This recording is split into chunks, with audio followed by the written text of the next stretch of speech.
Tony Miani was born June 14th, 1926. He lived in Italy until he was 4 years old, when he then moved to Derby, Connecticut, which is near New Haven. 13 years after Miani was born, World War II began in 1939, when Germany invaded Poland. As he explained, World War II was actually two separate wars against Germany and Japan. The war against Germany started in 1939 when England declared war against Adolf Hitler.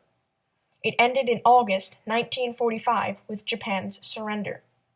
Miani was like many young Americans at that time, and like many young Americans, he decided to join the war in order to defend his country. When Tony Miani was 15, a sophomore in high school and working part-time in a grocery store, Japan bombed Pearl Harbor, causing America to join the war. Pearl Harbor was an American naval base located in Hawaii. The president at the time was Franklin D. Roosevelt. As described by Tony, when you are in a full-scale war, everything the country makes, grows, and produces is devoted to supporting the military. There were shortages of food, gas, and entertainment.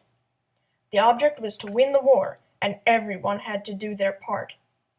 That meant that the government was working overtime to supply the Army and the Navy with supplements. When Miani turned 18, he got into Eddy Radar School, where he spent a year learning how to use and fix radars. Radars were a new invention, but were becoming commonly used in the Navy because it enabled them to detect enemy planes, ships, and submarines from a long distance. Eddy Radar School took him to Chicago, Illinois, Monterey, California, and Washington, D.C. in just 1 year for training. As he explained, I was in radar school since we were planning to invade Japan, and I would graduate in October of 1945. This war was now a naval war, and we were being trained for the invasion of Japan. He felt as if it was his duty to protect America, even though this was not his home country. He made friends at all of the training locations, but it was very hard to keep up friends because he moved so often. When he graduated, he was assigned to a ship as an electronic technician, second class, to repair and work the radars on the ships. He trained seamen and worked with officers completing tasks assigned by the Navy. Tony Miani was never attacked, nor did he ever see any battles. He too, like any other American, celebrated the surrender of Japan on August 6, 1945. He happened to get assigned to a ship at the end of the war and spent 8 months on sea on a Navy ship called the USS Monterey, traveling back and forth from Italy, bringing home soldiers because World War II was over in Europe with the surrender of Germany. He was discharged on July 1946. He had one friend that seemed to follow in my footsteps until the end of the war when we went back to our hometowns. He earned 2 ribbons thanking him for his service. If Japan had not surrendered, his ship might have been sent into battle, and he might not have ever returned.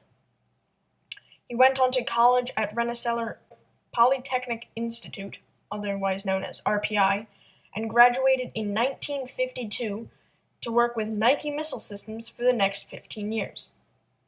Nike Missile Systems were in White Sands, New Mexico, a rocket test range for the United States Army. Tony Miani was unlike many Americans because he chose to help the country he'd only been in for 14 years. He also chose to study a new technology to help win the war. He was truly willing to help fight a war, fully aware that he would have to go into battle sometime. Not only will this help people understand more about what men had to go through, but also about World War II.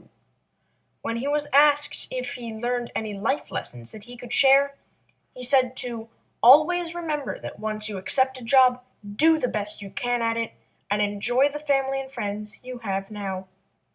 Tony Miani is the definition of a brave, loving, persistent, hard-working veteran. The country is proud of him and all other veterans.